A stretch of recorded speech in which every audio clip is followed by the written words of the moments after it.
C'était une année assez exceptionnelle dans ce qu'on a pu mettre en œuvre au service du Morbihan, au service de ses collectivités, au service de ses habitants. Le département a été concentré sur les missions qui sont les siennes, avec des agents qui ont été pleinement mobilisés et que je souhaite remercier. Donc finalement, une année 2023 où nous avons rempli les missions qui nous sont données. Et c'est aussi finalement ça qu'attendent les électeurs. Ce qu'on tire du bilan du budget qui a été voté pour 2024, c'est des avancées. On peut penser au Fonds de solidarité logement, qui est un sujet extrêmement important, qui va permettre à des Morbihanais et Morbihanaises de mieux assumer leurs charges.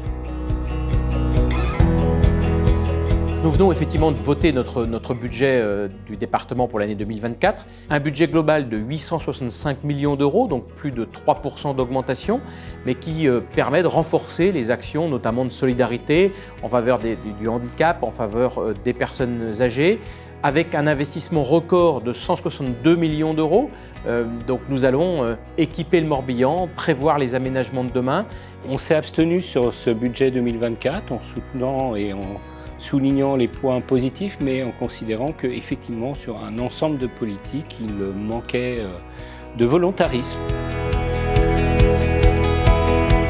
Il y a des enjeux d'habitat majeurs dans ce département, et notamment le fait que chacune et chacun puisse se loger sur ce territoire.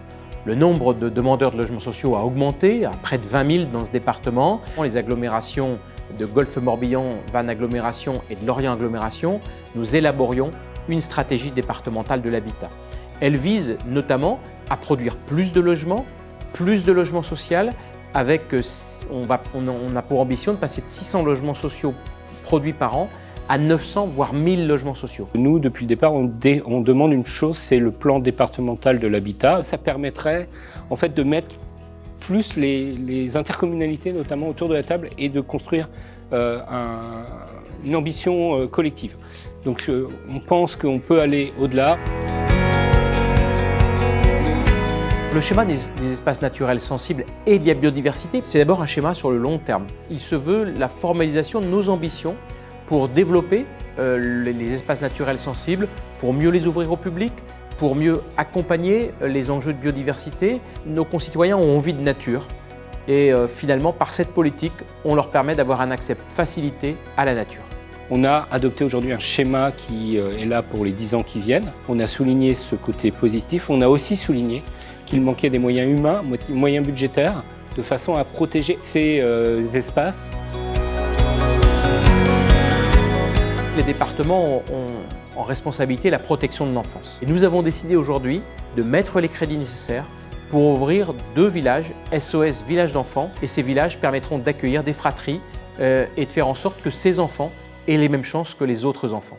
Les temps de demande concernant la MDA, on l'a dit, c'est un sujet important. Les gens qui déposent des dossiers ont besoin d'avoir une réponse pour être accompagnés. Il est urgent de recruter pour permettre à ce que les dossiers soient instruits beaucoup plus rapidement.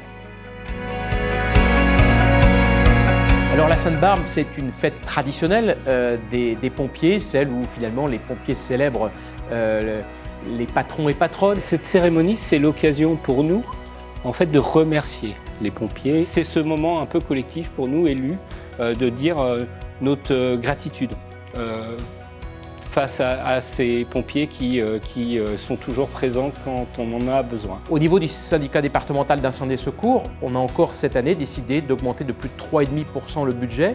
On a bien vu, avec les enjeux climatiques, les enjeux en termes d'incendie, il faut s'équiper, il faut acheter de nouveaux matériels. Donc nous sommes au rendez-vous pour faire en sorte que ce département soit prêt par rapport aux enjeux de demain.